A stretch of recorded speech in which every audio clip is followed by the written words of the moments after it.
अब हमारा अगला टॉपिक है density function with marginal distribution and conditional probability. लंबा सा नाम है लेकिन है आसान सा। इसके अंदर बेसिकली सिर्फ 3 वर्क फ्लोज हैं और समझ लो। सवाल इसी तरीके से आएगा कि हमें एफ एक्स वाई का एक फ़ंक्शन दिया हुआ होगा, उसके आगे 2 इक्वेशंस दी हुई होंगी, हमें यहाँ पे कंडीशन बता दी होगी कि एक्स की कंडीशन क्या है, वाई की कंडीशन क्या है और दूसरे वाले की। सही है। और सवाल अब 2 तरीके से आ सकता है, या तो हमें कहेंगे कि find marginal density of x या फिर वाई, जो भी वेरिएबल दिया हुआ होगा वो कहा जा सकता है, और दूसरे के अंदर ये कहा जा सकता है इस फॉर्म के अंदर हमें दिया होगा और हमें इसका आंसर निकालना होगा इक्वेशंस यूज़ करके। सबसे पहले ए पार्ट का कर लेते हैं, वो आसान से। ए पार्ट का सही है, मार्जिनल डेंसिटी ऑफ एक्स, यहाँ पे हमें एक्स दिया हुआ है, इसका मतलब हमें ये इक्वेशन यूज़ करनी है, एक ही इक्वेशन है, इसके अंदर से हमें वाई ख़त्म कर देना है ताकि हमें सिर्फ एक्स की रॉ वैल्यू मिले। इस फंक्शन का नाम अभी हम जी ऑफ एक्स कह देते हैं मार्जिनल के लिए। इज इक्वल्स टू इंटीग्रेशन का साइन लगा दिया, 2/3 x plus 2y dot d y. सही है। अब जितनी भी इंटीग्रेशन होगी वो विदाउट लिमिट्स नहीं होगी, यानी अनडिफाइंड नहीं होगी, तो प्लस सी का सीन नहीं है, आखिर में नंबर ही आ रहा होगा या फिर कोई इक्वेशन आ रही होगी, इसके अंदर हम रिप्लेस करेंगे। इधर हमें अब अपर लोअर लिमिट करनी है। अब ये मार्जिनल डेंसिटी एक्स की निकालना है, यहाँ पे आओ, इसी की वजह से हमने एक्स की पूरी कंडीशन लिखी हुई है। इधर से हमें एक्स की लोअर वैल्यू पता चल जाती है और अपर वैल्यू पता चल जाती है। हम इसे जल्दी से प्लॉट कर लेते हैं, 0 और 1। सही है। अभी हम डी वाई के रिस्पेक्ट से कर रहे हैं, इसका मतलब कि हमारा जो एक्स है इसे हम एज अ कांस्टेंट ट्रीट कर सकते हैं। सही है। इसे थोड़ा सा एक्सपेंड कर लेते हैं, इंटीग्रेशन के ऊपर थोड़ा सा अपना हाथ सेट करना पड़ेगा। अब 2/3x plus 4/3y D Y, ये हो जाएगा। और फिर इसके बाद हमारा पास कांस्टेंट है, कांस्टेंट को बाहर निकाल देंगे क्योंकि उसका इतना मसला नहीं होता है। 2/3x 10.dy प्लस 4/3 को ऐसे ही निकाल दो y.dy। इसका आंसर ये, क्योंकि ये पूरा कांस्टेंट के तौर पे ट्रीट हो रहा है, तो यहाँ पे जब कुछ भी नहीं होता तो y 0 ट्रीट होता है। इसकी जो इंटीग्रेशन होगी वो हो जाएगी 2/3xy, और इधर से प्लस होके आएगा 4/3 आएगा, लेकिन फिर 4y², और फिर y²/2, 2 से 4 कटेगा, हमारे पास 2/3y² आ जाएगा, और फिर हमारे पास लिमिट यहाँ पे इम्पोज होगी 1 और 0। अपर माइनस लोअर होता है, तो यानी हमें पहले अपर की करनी है जो 1 वाला, और फिर उसे 0 वाले से माइनस कराना है। 1 वाले के अंदर ये है कि 2/3 एक्स ऐसे ही रहेगा, वाई की जगह 1 आ जाएगा, प्लस 2/3 स्क्वायर्ड, ये हो जाता है 2/3x प्लस 2/3, ये हमारे पास 1 की वैल्यू आ गई। अब 0 की वैल्यू लाने के लिए बेसिकली यहाँ से मल्टीप्लाई होगा 2/3x 0 प्लस 2/3 0, सब 0 के बराबर हो जाएगा, तो हमारे पास ये इक्वेशन है, इसके बाद हम एंड अप हुए हैं 2/3x plus 2/3 g of x is equals to. तो ये हमारा रिजल्ट है। सही है। ये हमारा आंसर है। मार्जिनल के अंदर बस हमें इंटीग्रेशन लेनी होती है विथ लिमिट्स। ये पहला वर्क फ्लो है। अब इसके बाद मैं इसका पार्ट बी करूँगा। अब हमारा सेकंड जो मेन वर्क फ्लो है जो इस टॉपिक से आएगा, वो इस तरीके का आपको सवाल दिया हुआ होगा, और इक्वेशन के अंदर हमारे पास बेसिकली 2 ही चॉइस आएंगी, एक के अंदर 0 होगा, दूसरे के अंदर सही इक्वेशन होगी जो हमने अभी यूज़ की है। सबसे पहला वाला जो स्टेप 1 है, हमें इसको रिजॉल्व करना है। सही है। इसे रिजॉल्व करने के लिए हमें एच ऑफ वाई चाहिए,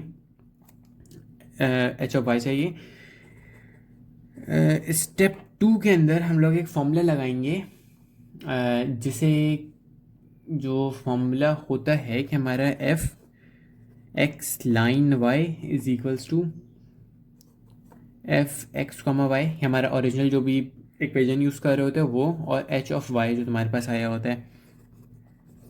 इसका स्टेप 3 जो होता है कि हम इसके अंदर y की जो वैल्यू होती है, यहाँ पे जो कुछ भी दिया होता है उसे सब्स्टिट्यूट करते हैं, तो f ऑफ x हमारे पास बचता है। सही है, इसको f ऑफ x ही कह देते हैं। अब हमारे पास स्टेप 4 जो होता है वो होता है कि हमें इस f ऑफ x को इंटीग्रेट करना होता है, और इसकी लिमिट्स भी दी हुई होती हैं। स्टेप 1 में एच ऑफ वाई फाइंड करने के लिए भी जो हमारी इक्वेशन होती है हम उसे इंटीग्रेट करते हैं बेस्ड ऑन दिस कंडीशन। सही है, अगर हमें y पुट करना है तो हम x की बेसिस के ऊपर इंटीग्रेट करेंगे ताकि x ख़त्म हो जाए। है ये बेसिक फ्लोस के 4 स्टेप्स याद रखने। सबसे पहले एच ऑफ वाई फाइंड करना है। एच ऑफ वाई हमें यहाँ से मिलता है, इधर से हम निकालेंगे इंटीग्रेट करके, आखिर हमारे पास कोई इक्वेशन बचेगी जिसके अंदर नंबर्स और y होगा। स्टेप 2, हमें ओरिजिनल इक्वेशन से एच ऑफ वाई को डिवाइड कराना है। इससे ये होता है कि सिंप्लीफिकेशन हो जाती है और x और y दोनों वेरिएबल होते हैं। स्टेप 3 के अंदर हम y को सब्स्टिट्यूट करते हैं, जिससे हमारे पास इक्वेशन में सिर्फ f ऑफ x बच जाता है।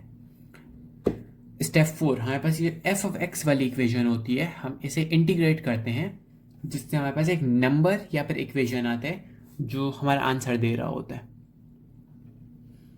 अब इसको स्पीड रन करने की कोशिश करते हैं।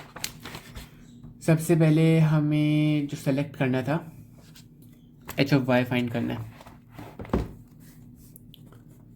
एच ऑफ वाई फाइंड करने के लिए हम इंटीग्रेशन लेंगे। इंटीग्रेशन करने के लिए हमारे पास एक्स की कंडीशन है 0 और 1 दी हुई है, 2/3 एक्स प्लस 2y, और ये हमें डी ऑफ एक्स की बेसिस पे करनी है क्योंकि हमें एक्स ख़त्म करना है। इसका अगर जल्दी जल्दी से करके आंसर निकालें तो इसकी फाइनल इक्वेशन जो आएगी, h of y is equals to x squared upon 3 plus 4/3 y x और 1 और 0।